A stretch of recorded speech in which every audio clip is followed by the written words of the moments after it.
Assalamualaikum warahmatullahi wabarakatuh. Perkenalkan, nama saya Eki Mulyana. Saya dari kelas MN20C.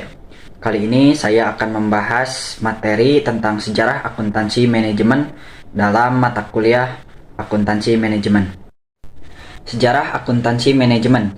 Akuntansi manajemen merintikan akuntansi biaya yang dikembangkan di USA mulai akhir abad ke-19 dan permulaan abad 20. Pada tahap awal perkembangannya, sampai dengan tahun 1914, akuntansi manajemen berorientasi pada penentuan kos produk dengan penelusuran profitabilitas produk secara individual dan penggunaan informasi tersebut untuk pengambilan keputusan strategik bagi pemimpin perusahaan dan pemakaian internal lainnya.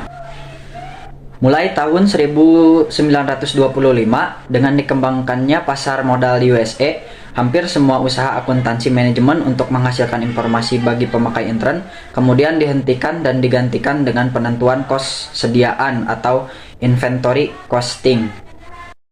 Dalam tahun 1950-an dan 1960-an telah dilakukan beberapa usaha untuk memperbaiki manfaat sistem akuntansi biaya konvensional untuk kepentingan manajemen. Usaha untuk memperbaiki akuntansi biaya pada saat itu pada hakikatnya hanya terpusat pada bagaimana membuat informasi akuntansi keuangan lebih bermanfaat bagi pemakai luar dan tidak ditunjukkan untuk penghasilan informasi akuntansi yang khusus diperuntukkan bagi kepentingan manajemen.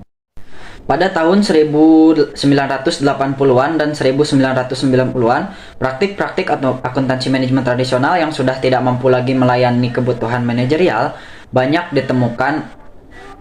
Beberapa pihak menyatakan sistem akuntansi manajemen yang sudah usang dan tidak berguna karena perkembangan lingkungan ekonomi yang berkembang pesat, sehingga dibutuhkan pengembangan praktik-praktik informasi akuntansi manajemen yang inovatif dan relevan.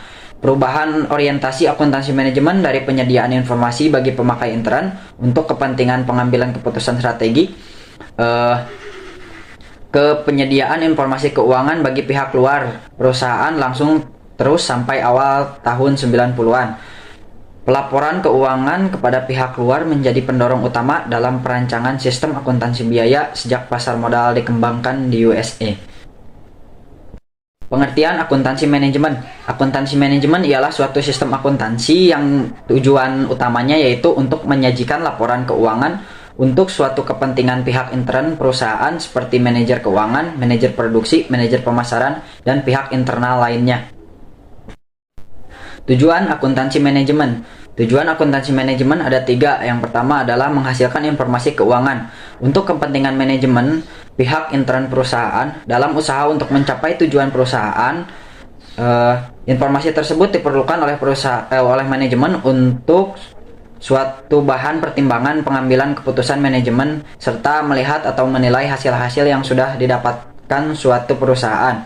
Yang kedua adalah proses pengidentifikasi, mengukur, dan melaporkan informasi ekonomi keuangan untuk memungkinkan adanya suatu penilaian dan keputusan yang jelas dan tegas bagi manajemen yang menggunakan suatu informasi tersebut, di mana titik sentral untuk pihak-pihak di dalam sebuah organisasi perusahaan, misalnya kalkulasi biaya produk, kalkulasi biaya suatu kegiatan, kalkulasi biaya suatu departemen. Dan yang ketiga adalah salah satu bidang akuntansi yang tujuan utamanya yaitu untuk menyajikan suatu laporan-laporan sebagai satu satuan usaha untuk kepentingan pihak intern dan dalam rangka untuk melaksanakan proses manajemen yang meliputi suatu perencanaan, pengorganisasian, pengarahan, dan pengendalian. Manfaat akuntansi manajemen. Manfaat akuntansi manajemen ada 4. Yang pertama adalah untuk membantu perencanaan keuangan perusahaan. Yang kedua adalah membantu analisis keputusan. Yang ketiga adalah membantu pengendalian dan pengawasan. Dan yang terakhir atau yang keempat adalah sebagai acuan aktivitas perusahaan. Peran akuntansi manajemen. Sistem akuntansi manajemen yang menyediakan informasi yang dibutuhkan bagi para pemakai intern, para manajer dan profesional untuk memenuhi tujuan-tujuan manajemen tertentu sehingga mengurangi ketidakpastian dalam pengambilan keputusan. Hanya itu materi yang dapat saya sampaikan. Mohon maaf bila ada kekurangan atau kesalahan dalam perkataan. Terima kasih. Wassalamualaikum warahmatullahi wabarakatuh.